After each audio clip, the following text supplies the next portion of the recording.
those curious on how to actually stake on PancakeSwap, and you might have seen my previous video where I started staking with $1,000 on PancakeSwap, and my goal was to do it for a whole year, but so far I've only done it for 2 months, and in those 2 months we've made some progress, and so I wanted to update you guys with the results. So that's what the previous video was all about, and if you haven't seen that, go check that out after this one. But in this episode, you're going to learn exactly how to stake your cake tokens on PancakeSwap, and I'm going to show you that step by step. So without any further ado, let's dive right into it. Let's go. So first of all, if you're familiar with Uniswap or SushiSwap, it's very similar to that. PancakeSwap offers its own token called Cake, and they reap the rewards of staking that cake when putting it into what's called a liquidity pool. And right now, people are earning roughly around 60% APY on their cake token. But when I started 2 months ago, it was around 67 to 69%. So the staking rewards do go down over time because more people end up going onto the platform and staking their own cake, and the APY can also increase if more people come onto the platform. And now let's talk about the first step that you need to do in order to start staking your cake tokens and getting that sweet juicy APY, and that starts off with choosing a type of wallet that you want to have. And there's a bunch of options out there. My personal favorites are MetaMask, Trust Wallet, or there's a few others. When you go into the PancakeSwap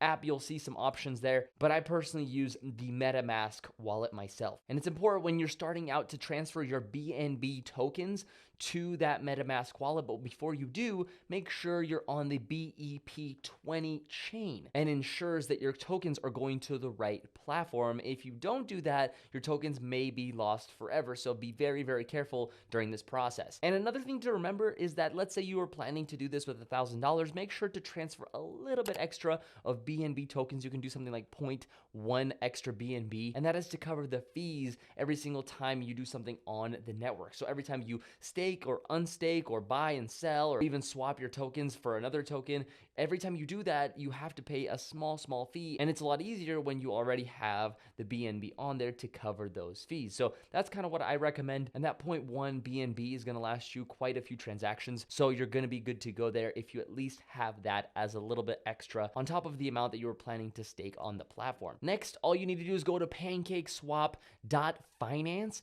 and when you get there, it's going to have a little button that says Connect Wallet, and then simply connect that to the wallet that you have chosen. And so now you've set up the wallet, you've connected the wallet, and now it's time to transfer the BNB tokens for Cake. Once you do that and verify the transaction, you now have Cake tokens that are ready to be staked. And then what you do is you go to the pools tab. Of course, you can also go do farms, but that's different. I can do a follow-up video on that, but for the sake of this video, we want to go to the pools tab. Once you get there, you're going to see a bunch of different options for what you can put your money into and essentially start staking. And again, what we want to do is to stake our cake for more cake tokens. And so now you want to navigate to the one that says auto cake. If there's a manual one, you can do that as well, but just know that usually the APY on those are a little bit lower because you have to manually unstake and restake your cake. And once you find it, click the enable button and make sure you're putting all of your cake tokens that you want to stake onto that, and you have that leftover BNB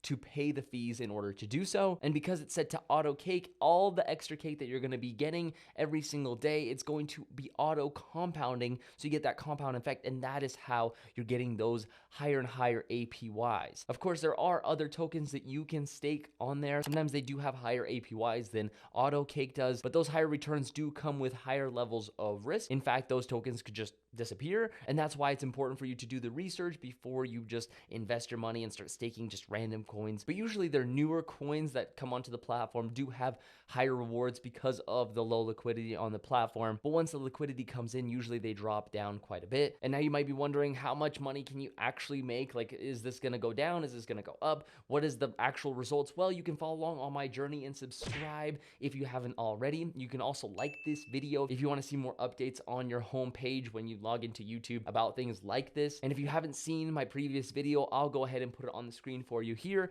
And without any further ado, I'll see you guys in the next episode. Peace out.